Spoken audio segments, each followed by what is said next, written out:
মৃত ব্যক্তির ছবি দেয়ালে টানানো থাকলে মারাত্মক ক্ষতির মধ্যে পড়বে। প্রিয় ভাই এবং প্রিয় বোনেরা আমার, আমাদের মধ্যে এরকম অনেকে রয়েছে মৃত ব্যক্তির ছবি ঘরের মধ্যে টানিয়ে রাখে। মা মারা গিয়েছে, বাবা মারা গিয়েছে, অথবা কোনো আত্মীয় স্বজন মারা গিয়েছে, তাদের ছবি তারা দেয়ালের ভিতরে টানিয়ে রাখে। কিন্তু আপনি জানেন না, আপনি যদি এই কাজটি করেন তাহলে আপনি মারাত্মক ক্ষতির মধ্যে পড়ে যাবেন।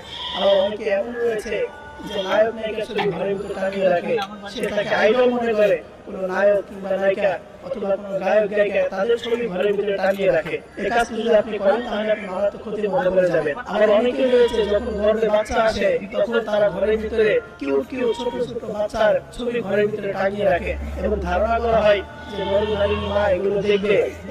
তুমি বলবে না যে ভিডিও ফটো তুলবে কেন? বাচ্চা যদি এত সুন্দর হয় তাহলে তার বাচ্চা সুন্দর হবে, এরকম ধারণা অনেকেই করে। এগুলো সব বেদাত, এগুলো কখনোই ইসলামে এগুলো নেই। এজন্য আপনি যদি মৃত ব্যক্তির ছবি বা ছোট বাবুদের ছবি ঘরের ভিতরে টানানো যাবে না, তাহলে আপনি মারাত্মক ক্ষতির মধ্যে